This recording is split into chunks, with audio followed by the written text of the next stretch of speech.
Good morning. Just wanted to quickly leave off from where we were yesterday. I had to stop. I'm not comfortable filming in front of people yet, so I had to stop. But I had a couple more things from yesterday, and then I'll go on to some cool stuff from today. One is just this phrase that was brought in from Proverbs 11:25, which was just about, I believe, giving to other people, and that in doing that we're blessed. And so the phrase comes in, how much grace there is where we had not looked for it. And it was based on the thought that when we maybe are giving to others, we don't expect to be filled, we expect to be exhausted, and that definitely can happen too. But in that process of giving, of expending energy, of thinking of others, praying for others, that there can be grace there when we don't expect it. And I think that's the surprising thing of what God can do, is when we're just doing what He wants us to do, the blessings will come. The second idea, which I thought was pretty cool, from one of the commentaries, a lot of times you've heard about that phrase. Think of what the airline people say when you first get in a plane, and they say put your own mask on first if there's an emergency, and then you'll get air so you can help other people. That makes sense. Heard it all the time. But another idea is this one, and it's, I think of two people in the snow, and they're both kind of dying of frostbite, and they're both laying there, and if one of them is rubbing the other person's extremities and their legs and their arms to keep their blood flowing, in the same way, the person who's expending that energy of keeping the circulation going in the other person, their circulation is going too at the same time. So it made sense to me too that if we both just kind of are in a pity party, that doesn't help. But if we're doing something, doing what we can for someone else, that in that same way we're receiving grace and blessings just in that process of giving too. So I thought that was cool. So then for today, I was reading in Luke, and well, first in the end of Jeremiah, that just talked about even if it seems that evil is winning, God's got you, and God's got this. So in Jeremiah, like when the people would be taken into Babylon and thinking that these other enemies were winning, God was assuring them, you might not be able to see it now, but I know the victory I have for you. And that's really the truth for us too, is you may not be able to see it now.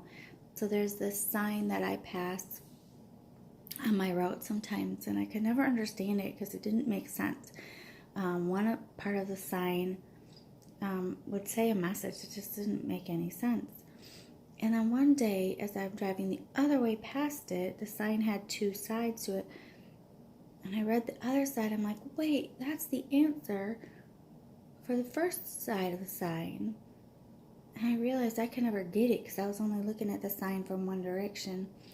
And I thought that's really very true about life, is we can't always get it because we're just looking at one side of the sign. Maybe we'll never see the other side, but to know God sees it, it makes perfect sense. So anyway, a couple more things from today. One is I'm in the book of Acts now, which comes after Luke, and they were both written by Luke. And now the disciples had a chance to spend time, 40 days with Jesus, that He appeared to them at other different times. And then Jesus, it again talks about when He went up into heaven and was ascended into heaven. And a couple of the things that it pointed out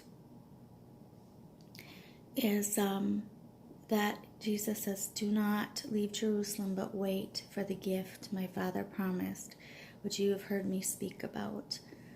And so again, that idea of waiting, the world had been waiting for Jesus to come. And then Jesus was going to leave again. And they were going to wait for the Holy Spirit. That was the gift that God had promised. He's like, you need that. You need that power to do the work that I'm going to have for you to do. And now we're all in that process of waiting for Jesus to come back again ultimately. And it's interesting that Jesus just says in a few days you will be baptized with the Holy Spirit. He doesn't tell them exactly when. And so the commentary kind of said that's how God does it a lot of times. He'll say, just hang in there. Like with Jeremiah, there's victory, but just trust me and wait. And same with in our lives. He says, I've got you. You don't see it all yet, but you're in a holding pattern. You're in a waiting pattern. But that doesn't mean, like from the video I'm going to send you from yesterday, that you can't still rejoice and be at peace.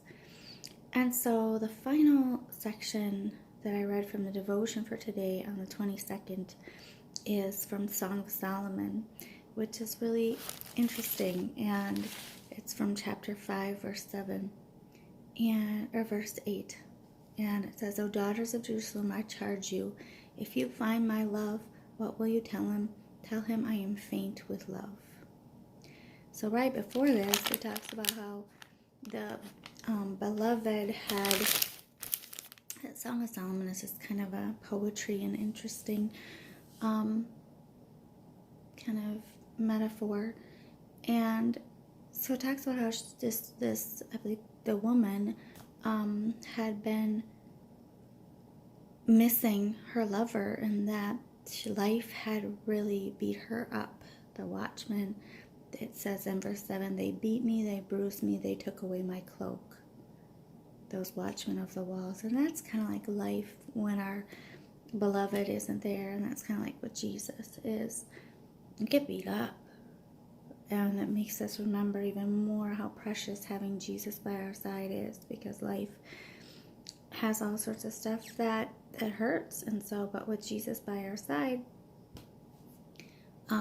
we know how different it is. And so the devotion had beautiful words about being near to God, like with this beloved saying, man, where are you? I'm sick of being without you. I'm dying to see you. That's the way we want to be with Jesus every day, is to just say, man, I just want to be closer to you and have you by my side and know you're by my side. And so the commentary or the devotion said to be gracious souls are never at ease unless they're in a state of nearness to Jesus. That when we understand his grace, we realize one will never get enough of just being present with him. And that we recognize what we're missing when maybe we're letting sin, guilt, shame get in the way of just getting rid of that, saying, Jesus, get rid of that so I can be at peace. And so it says nearer to you would mean to be in the perfect calm of heaven, to have a fuller heart of life and vigor and joy. It said that when we're near to Jesus, it's like what the sun is to the day, what the moon is to the night, what dew is to the flower, is what Jesus is to us. What the bread is to the hungry, what the clothing is to the naked, what the shadow is to the weary, is what Jesus is to us. It's so, just yesterday we were talking about finding God's direction, and one of the persons said, well, how do I know what is God's direction? How am I going to know what he's telling me to do? And then the other lady said so quietly and beautiful, she said, just seek him. And I love that. Like, you may not get those answers. You might be waiting. You might not know. But if in your heart you're just seeking him, that's kind of what this is about too, is I'm always going to be saying, God, I need you more. I need your direction more. I need your love more. But even at that place, I'm satisfied. Like Paul said, that I have everything, know the secret to contentment. And David said, the Lord is my shepherd. I have everything I need. So we just ask to be hopeful for the future, to be peaceful and faithful in the present, praising Him where we're at. Have a great day. Sorry it's a bit longer, but I had to finish up from yesterday. Love you all. Have a great day.